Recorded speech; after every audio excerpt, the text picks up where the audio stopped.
कुछ महीने पहले भी टीवी में चर्चा पर रहता था, एक था छांगुर बाबा, लंबी दाढ़ी, मोटा पेट, ऊंचा पजामा और मन में जन्नत में जाने की इच्छा।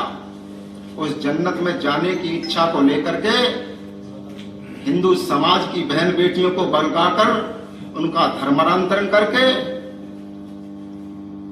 इस्लाम की संख्या बढ़ाने के लिए वो काम कर रहा था। और मजे की बात देखिए मित्रों, वो हमारी बहन बेटियों को बरगला कर केवल धर्मांतरण ही नहीं कर रहा था, ऐसी बहन बेटियों को निशाने पर लिया था जो करोड़ों की मालिक थी, अरबों की धन संपत्ति थी, उनका धर्मांतरण भी करता था और उनकी धन संपत्ति को भी अपने कब्जे में लेने का वो काम करता था। बाहर से भी एड आती थी, हर दिन बच्चियों को फंसाता था, उनका भी ऐसा ब्रेन वॉश करता था, इस्लाम में आती थी और अपने साथ करोड़ों रुपए की धन संपत्ति लेकर के वो आती थी। जानकर बड़ा शौक लगता है कि हम हर तरीके से लूटे जा रहे हैं। 1300 साल पहले जो इस्लाम की आंधी भारत में आई थी मोहम्मद बिन कासिम के साथ, 1300 वर्षों के बाद भी वो आज रुकने का नाम नहीं ले रही। पहले कहते थे भाई ये तो मदरसे के लोग हैं, मदरसों में आतंकवादी शिक्षाएं दी जाती हैं, लेकिन जो लोग कॉन्वेंट स्कूल में पढ़ रहे हैं, जो साइंटिस्ट हैं, जो डॉक्टर हैं, जो इंजीनियर हैं, जो प्रोफेसर हैं, वो इस देश के तोड़ने के काम में लगे हुए हैं। अभी लाल किले के पास ब्लास्ट हुआ, डॉक्टर थे। संसद में हमला हुआ, मास्टरमाइंड कौन? प्रोफेसर।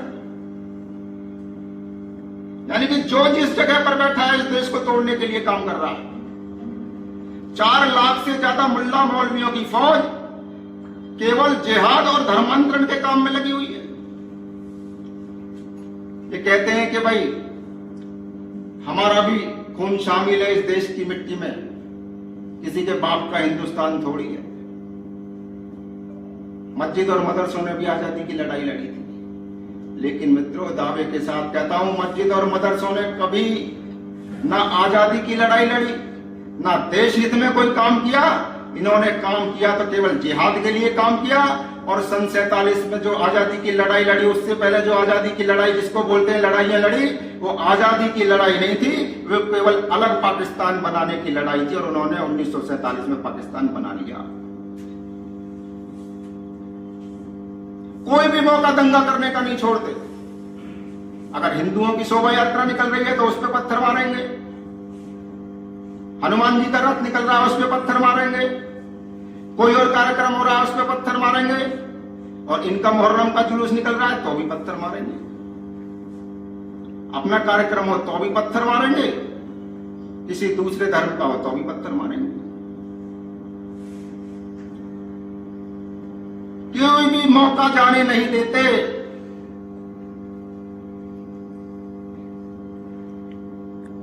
तीन लाख से ज्यादा मस्जिद मदरसे केवल इस देश के अंदर धर्मांतरण के लिए काम में कर रहे हैं।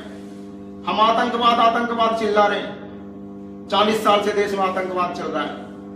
लेकिन मैं पूछना चाहता हूं 40 साल से इस देश के अंदर आतंकवाद में कितने लोग मारे गए होंगे? कुछ हजार, 2000, 10,000, 20,000, 50,000। लेकिन मित्रों धर्मांतरण के माध्यम से इस देश के अंदर 10 लाख से ज्यादा हिंदुओं को प्रतिवर्ष धर्मांतरित करने का बहुत बड़ा षड्यंत्र चल रहा है, धर्मांतरित किया जा रहा है। और धर्मांतरण से केवल अगर कोई व्यक्ति धर्मांतरित होता है तो केवल हमारी एक संख्या नहीं घटती है, हमारी देश के शत्रुओं की एक संख्या बढ़ जाती है। जैसे ही धर्मांतरण होता है, राष्ट्रांतरण होता है, मतांतरण होता है, उसकी सोच बदल जाती है। अगर हिंदू है तो देश के प्रति वफादार सोच है, जैसे ही वो धर्मांतरित होकर के मुसलमान बनता है, एक देश का एक देशद्रोही पैदा हो जाता है। अभी एक अभियान चल रहा है कई प्रदेशों के अंदर, सरकार सामान्य सिविल कोड लेकर के आ रही है समान नागरिक संहिता कानून ला रही है, लेकिन क्या इस समान नागरिक संहिता से देश का भला होने वाला है? आज अगर किसी मुसलमान की बहन बेटी को मान लो जमीन में हिस्सा नहीं मिलता जैसे हिंदुओं की में मिलता है, और वो जमीन में हिस्सा अगर मुसलमान की बहन बेटी को मिलना शुरू हो जाए तो उससे हमारा या देश का कोई लाभ है क्या? 3 तलाक से हमें कोई लाभ हुआ क्या? 3 तलाक खत्म होने से कोई मुसलमान 4 शादी करता है, अगर वो 1 शादी करने लग जाए उससे क्या होगा भाई? अगर मुसलमान 4 शादी करे, 40 शादी करे, कितनी भी शादी करे, हमें इससे लेना देना नहीं है। शादी कितनी भी करे, बच्चे 2 ही होंगे। कानून ये होना चाहिए। अगर 2 से ज्यादा, 3 से ज्यादा बच्चे हो तो कानून का सख्त से सख्त डंडा चलना चाहिए। देश को तोड़ने के लिए काम कर रहे हैं। मस्जिद मदरसों को हजारों करोड़ रुपया सरकार देती है। अभी बात बच्चों की चल रही थी। मदरसों को जिस प्रकार से हजारों करोड़ रुपया सरकार देती है, तो संस्कृत विद्यापीठ क्यों नहीं बनाए जाए? हमारे छोटे छोटे बच्चों को शिक्षा क्यों नहीं दी जाए? जब मदरसों को पैसा दे सकते हैं तो हमारे संस्कृत विद्यालय को क्यों नहीं भाई? जो संस्कार बच्चे के मन में बचपन में बलवती होते हैं, वो संस्कार आजीवन रहते हैं। वो कॉन्वेंट से मिलने वाले नहीं है। कॉन्वेंट के अंदर जाएंगे तो उनका धर्मांतरण नहीं होगा। कोई भी कॉन्वेंट स्कूल हिंदू पद्धति की शिक्षा नहीं देता। सब ब्रेन वॉश करने में लगे हुए। जो जहां बैठा, जो हलवाई का काम कर रहा है वो थूक जिहाद कर रहा है, जो जमीन कब्जा रहे लैंड जिहाद कर रहे हैं।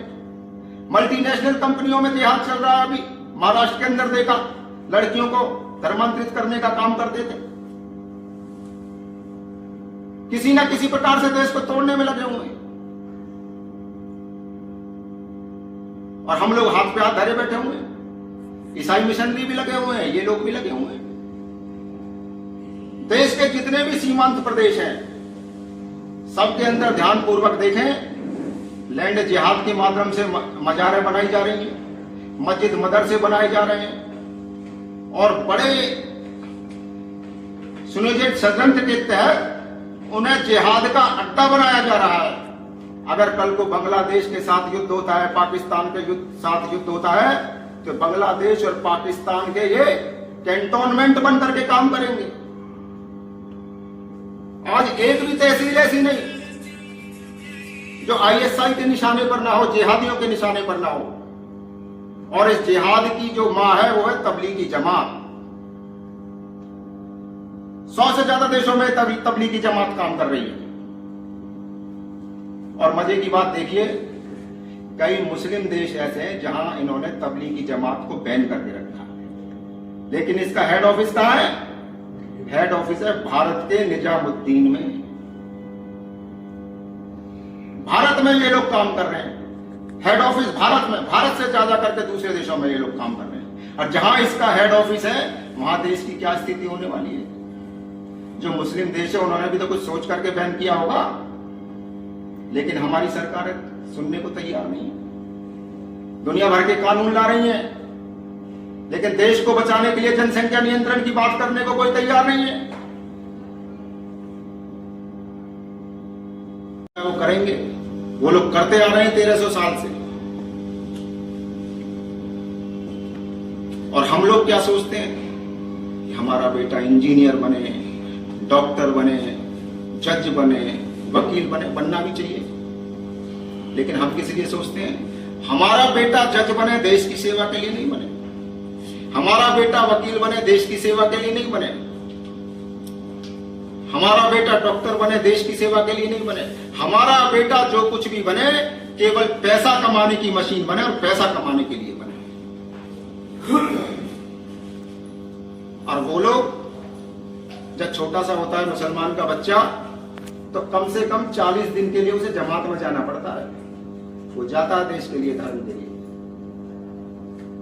और हम लोग हमसे कहें कि भाई अपने बच्चे को आप 2 दिन के लिए बैठक में भेज दीजिए, तो उन्हें ऐसा लगता है 2 दिन के लिए पता नहीं कितना बड़ा पहाड़ जैसा काम हो जाएगा। वो सारे के सारे 25 करोड़ के 25 करोड़ मुसलमान इस देश को तोड़ने के लिए काम कर रहे हैं, जिहाद के लिए काम कर रहे हैं। और हम 125 करोड़ केवल अपने लिए, अपने धन उपार्जन के लिए, अपने परिवार के लिए काम कर रहे हैं। आने वाले समय में क्या जो धन संपत्ति हमने इकट्ठा की है, जो बिल्डिंगें हम लोगों ने बनाई हैं, हमारे काम आने वाली है क्या? ये हमारे काम आने वाली नहीं है। इन बिल्डिंगों के अंदर जिहादी रहने वाले हैं और इसका कश्मीर उदाहरण है। 40 साल पहले सब लोग कश्मीरी वहां संपन्न थे, सबके बाग थे, सेब के बगीचे थे, बड़ी बड़ी बिल्डिंगें थी। वो आज किसके काम आ रहे हैं? वो सब जिहादियों के रहने के काम आ रहे हैं। और देश के 9 प्रदेशों की डेमोग्राफी चेंज हो रही है, वहां भी यही सिलसिला जारी है। और वहां की बात छोड़ दो, दिल्ली देश की राजधानी, जहां सारी सुरक्षा एजेंसियां हैं, बड़े बड़े नेता रहते हैं, प्रधानमंत्री, गृह मंत्री रहते हैं, वहां से लोग मकान छोड़ छोड़ करके भाग रहे हैं जिहादियों के कारण से। आज ये स्थिति इस देश की हो रही है। इससे निपटने के लिए कैसे काम करें, हमें ये विचार करना है। इनसे कैसे निपटे?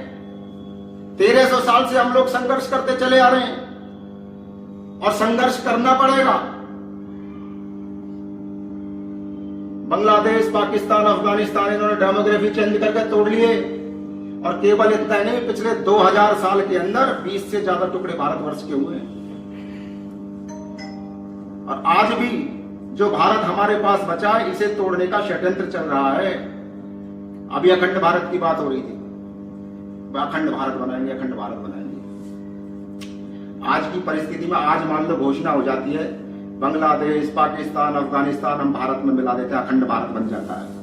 तो क्या अखंड भारत हमारे पास रहेगा? क्या बताइए, रहेगा? नहीं रहेगा। सबसे पहले हमें अखंड भारत के लिए अपनी मेंटेलिटी तैयार करनी पड़ेगी, अपने आप को मजबूत करना पड़ेगा।